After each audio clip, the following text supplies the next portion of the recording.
उत्तर प्रदेश के कानपुर से शुरू हुए आई लव मोहम्मद पोस्टर विवाद के बाद यूपी के पीलीभीत, बहराइच और उन्नाव में भी उसी तरह के पोस्टर के साथ मुस्लिम समुदाय के लोगों ने प्रदर्शन किया।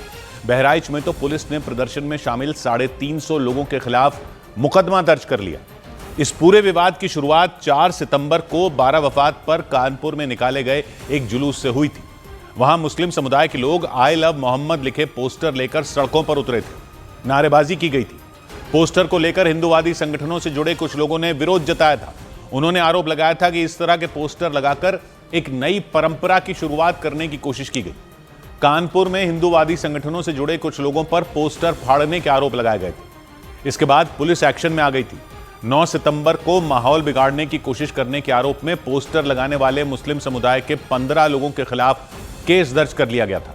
मुकदमा दर्ज होने के बाद मुस्लिम समुदाय के लोग भड़क गए थे। कानपुर समेत उत्तर प्रदेश के कई शहरों में एफआईआर वापस लेने की मांग करते हुए विरोध प्रदर्शन शुरू हो गए। उन्नाव में तो प्रशासन की अनुमति के बिना ही विरोध जताने के लिए मुस्लिम समुदाय के लोगों ने जुलूस निकालने की कोशिश की। उन्नाव के शुक्लागंज इलाके में लोगों की इकट्ठा हुई भीड़ की खबर मिलते ही भारी संख्या में पुलिस वाले वहां पहुंच गए। पुलिस वालों ने प्रदर्शनकारियों को जुलूस निकालने से रोका। पुलिस के मुताबिक इसके बाद प्रदर्शनकारियों ने पुलिस टीम पर हमले की कोशिश की। पुलिस अफसरों ने बताया कि भीड़ को हटाने के लिए और खुद के बचाव में पुलिस वालों को लाठीचार्ज करना पड़ा। इसी के बाद प्रदर्शनकारियों को वहां से हटाया जा सका। लेकिन कानपुर में मुस्लिम समुदाय के लोगों के खिलाफ दर्ज एफआईआर का विरोध यूपी के अलग अलग शहरों में थमा नहीं और मुस्लिम समुदाय के लोग आई लव मोहम्मद लिखे पोस्टर लेकर सड़कों पर उतर आए। पीलीभीत में विरोध प्रदर्शन कर रहे लोगों ने आई लव मोहम्मद लिखे पोस्टर लहराए और नारेबाजी की। प्रदर्शन में छोटे छोटे बच्चे भी हाथों में पोस्टर लेकर नारे लगाते दिखाई दिए।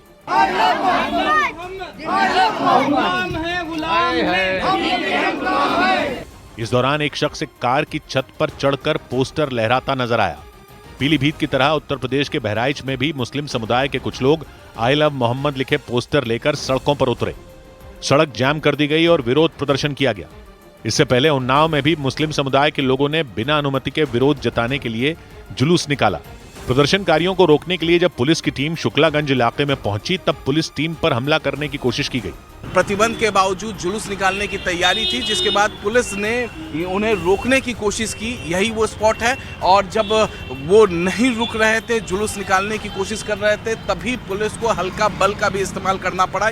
तनाव को देखते हुए शुक्लागंज इलाके में भारी फोर्स की तैनाती कर दी गई।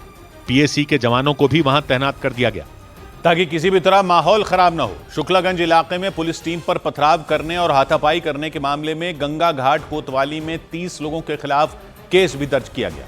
पुलिस ने 6 आरोपियों को हिरासत में भी ले लिया। लेकिन कानपुर से भड़की पोस्टर विवाद की चिंगारी बरेली तक पहुंच गई। बरेली में उलेमा और शाही जामा मस्जिद के इमाम ने इस पूरे विवाद को लेकर उत्तर प्रदेश सरकार और पुलिस पर गंभीर आरोप लगाए।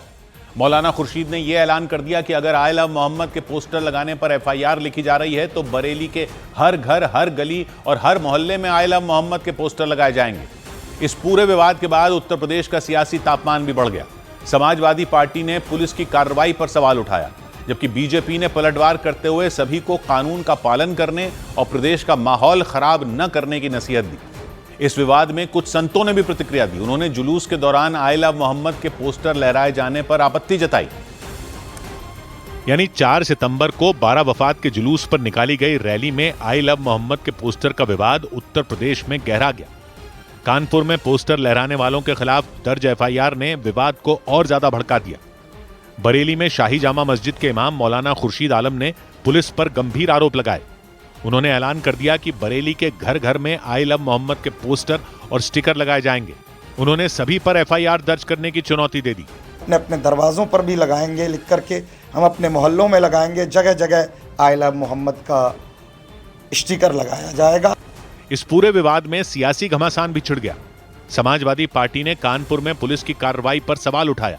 कोई कहना चाहता है I love Ram, I love Buddha तो और आई लव मोहम्मद, उसमें किसी को कोई ऐतराज नहीं होना चाहिए। जबकि बीजेपी ने इस मामले में समाजवादी पार्टी की प्रतिक्रिया पर पलटवार किया।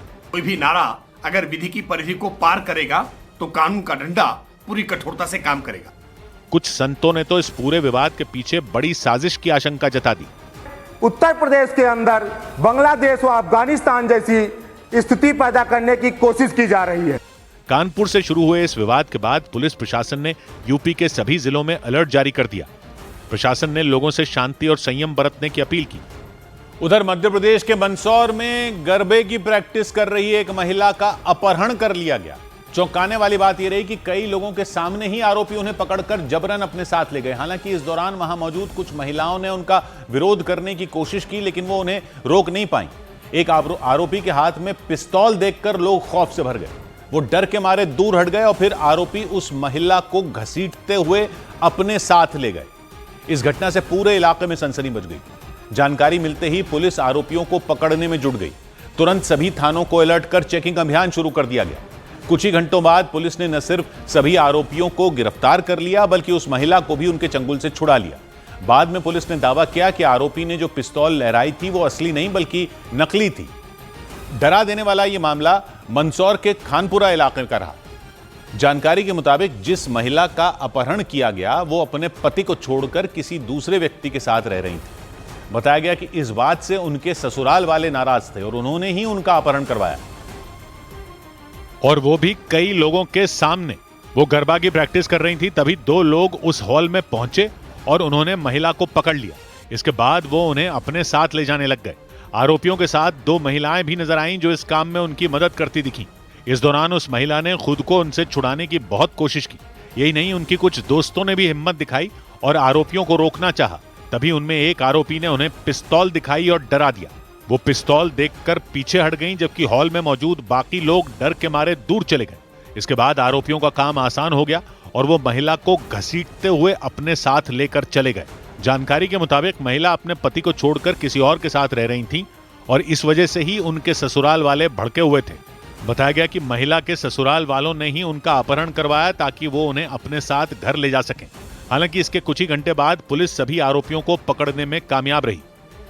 इधर दिल्ली में एक बुजुर्ग को डिजिटल अरेस्ट कर उनसे 23 करोड़ की ठगी करने का डरा देने वाला मामला सामने आया। पुलिस के मुताबिक ठगों ने मुंबई पुलिस का अधिकारी बनकर उन्हें फोन किया और बुजुर्ग को बताया कि वो ड्रग्स तस्करी के एक मामले में शामिल हैं। इसके बाद गिरफ्तारी का डर दिखाकर उन्हें अपने ही फ्लैट में कैद कर दिया गया और उनसे 23 करोड़ रुपए ऐंठ लिए गए। उस बुजुर्ग के मुताबिक इससे पहले भी उन्हें अलग अलग नंबरों से कॉल आती थी। साइबर ठगी में शामिल आरोपी कभी ईडी तो कभी सीबीआई के अधिकारी बनकर उनसे बात करते थे। उन लोगों ने उन पर दबाव बनाना शुरू कर दिया कि अगर सहयोग नहीं किया तो कानूनी कार्रवाई की जाएगी। इस दौरान बुजुर्ग को डरा धमकाकर किसी से भी बात करने या मिलने से रोक दिया गया। उनके मुताबिक उन्हें यकीन दिला दिया गया कि वो अधिकारियों से ही बात कर रहे हैं। इस बीच धीरे धीरे उनसे पैसे ऐंठ लिए गए। हालांकि इस घटना के बाद जानकारी मिलने के पर साइबर पुलिस की टीम ने आरोपियों के खाते में ठगी के 12 करोड़ 11 लाख रुपए फ्रीज करवा दिए, क्योंकि साइबर ठगों ने उस बुजुर्ग से करीब 23 करोड़ रुपए की ठगी की। उनके मुताबिक उन्हें कई कॉल आया करते थे जो खुद को ईडी और सीबीआई के अधिकारी बताया करते थे। इस दौरान उनसे कहा गया कि उनका मोबाइल नंबर गैर कानूनी कामों में इस्तेमाल किया गया। लगातार ये जालसाज दबाव बनाते गए, फिर उन्हें सीबीआई के नाम पर यहाँ पर धमकाया गया, डांटा गया, फिर उनसे सिलसिलेवार पूरी डिटेल ली गई, उनके बैंक लॉकर्स के बारे में डिटेल ली गई। ये हैरान करने वाली घटना दक्षिण दिल्ली के गुलमोहर पार्क इलाके में हुई। वहां वो बुजुर्ग अकेले रहा करते थे। इस बात का फायदा उठाकर उन्हें उनके ही घर में डिजिटल अरेस्ट कर लिया गया। NIA एक्ट लगाया, पेमा लगाया और PMLA लगाया। उसमें मेरे सोच की शक्ति खत्म हो गई थी। उनके मुताबिक आरोपियों ने मुंबई पुलिस का अधिकारी बनकर उन्हें फोन किया और बताया कि वो ड्रग्स तस्करी के एक मामले में शामिल हैं। परमिशन देते थे कि आप इधर जाइए। कई बार मुझे बोलते थे नहीं जा सकते, हमारे घर की शादी थी, बोले वहां नहीं जाएंगे। हालांकि साइबर पुलिस की टीम को इस घटना की जानकारी मिलने के बाद उन ठगों के खाते में ठगी के 12 करोड़ 11 लाख रुपए फ्रीज करवा दिए गए और आगे की कार्रवाई तेज कर दी गई। उधर एयर इंडिया के एक विमान में एक यात्री ने कॉकपिट में घुसने की कोशिश कर सनसनी मचा दी। बेंगलुरु से वाराणसी जा रही एयर इंडिया एक्सप्रेस की फ्लाइट में सवार एक यात्री ने कॉकपिट में जाने की कोशिश की। आरोप लगा कि वो यात्री वॉशरूम जाने के बहाने उठे और कॉकपिट का दरवाजा खोलने की कोशिश की। हालांकि चालक दल ने उन्हें रोक दिया। इसके बाद फ्लाइट लैंड होते ही उन्हें पुलिस के हवाले कर दिया गया। सुप्रीम कोर्ट ने एयर इंडिया विमान हादसे में सिर्फ पायलट की गलती बताए जाने की खबरों को दुर्भाग्यपूर्ण बताया। मामले में दायर एक जनहित याचिका पर सुनवाई करते हुए कोर्ट ने केंद्र सरकार और विमानों के परिचालन पर नजर रखने वाली संस्था DGCA से जवाब मांगा। याचिका के जरिए हादसे की स्वतंत्र जांच की मांग की गई थी। उत्तर प्रदेश के गोरखपुर में गो तस्करी के आरोपियों से हुए झगड़े में जान गंवाने वाले दीपक गुप्ता के परिवार ने सीएम योगी आदित्यनाथ से मुलाकात की। मेडिकल की पढ़ाई की तैयारी कर रहे 19 साल के दीपक के परिवार को मुख्यमंत्री ने 5 लाख रुपए का चेक भी दिया। इधर दिल्ली के जंगपुरा इलाके में नवरात्र के पहले दिन बीजेपी विधायक तरविंदर सिंह मारवा ने अपने कुछ समर्थकों के साथ मिलकर इलाके में मीट की दुकानें बंद करवा दी। विधायक के मुताबिक वहां मीट की दुकानें चलाने वाले लोगों से पहले ही अपील की गई थी कि वो नवरात्र के दिनों में अपनी दुकानें न खोलें। उन्होंने दावा किया कि आसपास के इलाके में भी मीट की दुकानें बंद रखी गईं। हालांकि जिन लोगों की दुकानें बंद करवाई गईं उनमें कुछ ने आरोप लगाया कि आसपास के बाजारों में दुकानें खुली हुई हैं। उन्होंने आरोप लगाया कि सिर्फ जंगपुरा मार्केट में मौजूद दुकानें ही बंद कराई गई। इस दौरान वहां मौजूद बीजेपी के कुछ कार्यकर्ता लोगों की दुकानों पर ताले लगवाते नजर आए। हालांकि बीजेपी विधायक तरविंदर सिंह मारवा ने दावा किया कि मीट बेचने वालों से पहले ही यह अपील की गई थी कि नवरात्र में दुकानें न खोलें। इसके अलावा उन्होंने यह दावा भी किया कि वो दिल्ली की सीएम से मुलाकात कर नवरात्र के दौरान दिल्ली में मीट की बिक्री पर बैन लगाने की अपील करेंगे।